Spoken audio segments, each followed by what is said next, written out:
Hello and welcome to the latest episode of Sofa Time with Mirus.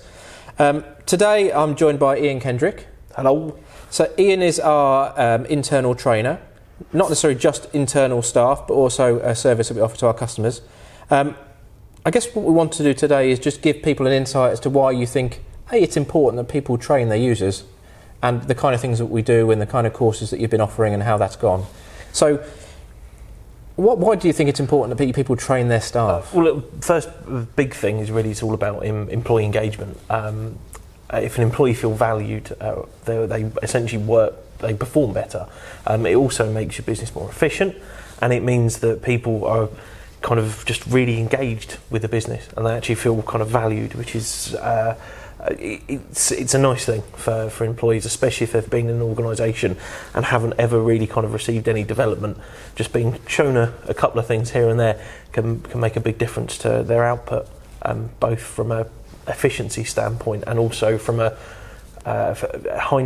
shiny, happy people standpoint as well. And I guess we've seen that for some of the courses that you've done internally for our teams in regards to people feeling more engaged, feeling that we're trying to help them be more productive and you actually use the tools. Yeah, it's not just about giving people kind of training for the sake of training. It's about seeing what parts of one of the Office 365 package that can make a difference to their organisation. So for instance, for us, when I first came in, it was looking at what tools do we have, what tools do we use, what tools don't we use, and then seeing where those benefits can then be realised. So for instance, OneDrive, we've had it, we weren't really making a lot of use out of it.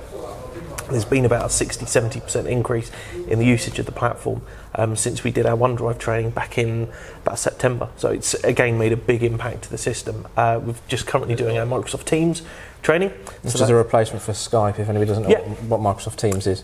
And again, as an IT company, we've got to be slightly ahead of the curve when it comes to kind of that kind of stuff, because when our customers in the next kind of 18 to kind of 24 months will start transitioning from Skype for Business over to Teams. So if we're not using it, how can we help transition them over into the new world? So another important area that we've looked at and you offered training on is cybersecurity, because I think as we've touched on in some of our previous videos that we've done, the importance of user awareness and user intervention in some of these, whether it be phishing or whatever it might be, it's that 2-second thought process for someone to say, do I trust this? Is the right thing that I should do? And that's something you've done quite a lot of delivery in regards to cybersecurity training. Yeah, massively so. It always makes me laugh when you have companies that spend loads and loads of money on firewalls and kind of anti-spam bots and all this kind of stuff, and yet they don't spend any time actually telling their staff how to kind of look out for these kind of dangers. Really, it's very much a case of your employees at the end of the day, regardless of all the technology you put in place, all they have to do is open up an email and click on a dodgy link and it can circumvent all of the safeguards that you've put in place. So educating your staff is most probably perhaps one of the most efficient ways of making yourself cyber secure. The thing is that your users and your teams are actually your best first line of defence in a lot of cases as well. Yeah, it's very much a case of that education piece can save you a lot of pain in the long term. Just spending a little bit of time educating your people, making them aware of what to look out for, what they need to do if something does happen, not only has benefits to the business, but it's also something that they can take home with them. So it's trying to make that the value aspect relevant to them as people, because if they feel if they feel it's relational to them in their personal lives, they'll put it into practice in all areas of their kind of work and social lives. So it just makes everyone a bit more secure. And how, I guess an important thing is how you deliver the training, whether that's maybe web-based from a general session that we've done lots on cyber and Teams and OneNote and OneDrive, or whether more classroom or meeting room focused, that's real in terms of them following what you're doing. It's very much a case of every company's different. Bigger audiences are better suited to kind of web-based, because you can keep it very short and concise. Smaller groups generally are impacted more by face-to-face training, and again it's down to the company or business culture as well. In a very fast-paced environment, having your teams being taken out of their day-to-day work for 4.5 hours for some training isn't always beneficial. So being able to deliver that training in bite-sized chunks not only helps with the learning retention, but it also helps minimise the impact to the organisation.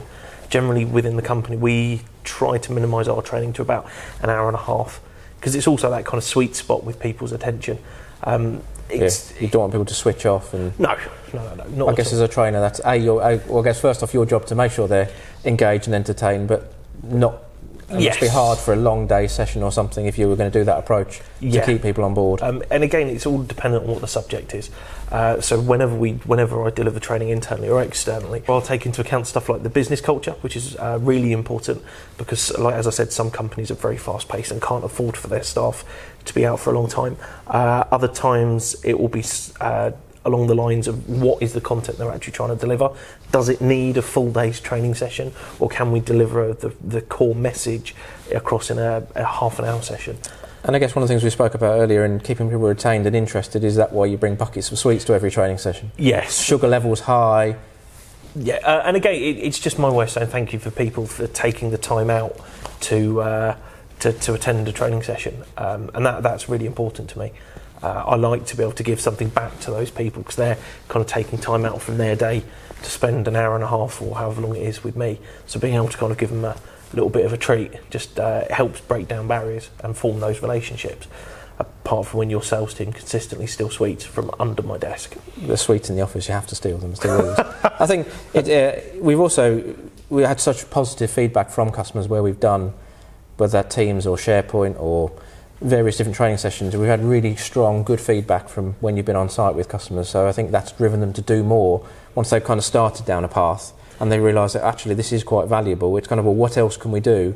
It's because it's silly things like Excel and Word that probably everybody uses every day, but simple hints and tips and tricks that can help people be a little bit more productive can actually help them. For me, it's all about taking that pain out of using those applications. I'm a massive fan of doing things the quickest and smartest ways. The fact that you've got the ability to be able to work in a mobile working space, such as having Outlook on your phone, you've got Word on your phone, all the kind of core Microsoft applications, really does give people a different element or way that they can work, and helping companies kind of harness that. And it can change businesses' cultures. The fact that using stuff like Teams and Skype for Business gives you that ability to be able to work in a virtual office, even though your team might be kind of all the way around the country, is a really, really great way of kind of increasing collaboration across a team and across a business. And seeing companies kind of embrace those products is always really good, and helping kind of make that change from old world to new world is good. I like it. I think we've got a number of webinars coming up over the next few months, and we'll increasingly do more around OneDrive or OneNote or Teams. So keep an eye out for those on our website or on our social. We'll have those coming. And I guess if anybody wants to talk to us about more traditional learning than web-based or watching videos, then they should get in contact with us and have a chat with you to just understand that need a little bit further. Yeah, sometimes it's a case of we're there to enable the journey. It doesn't mean that we're always going to be able to help, but we will do where we can. Brilliant. Well, thank you very much for your time, Iain. No problem. And we'll see you next time. Bye-bye.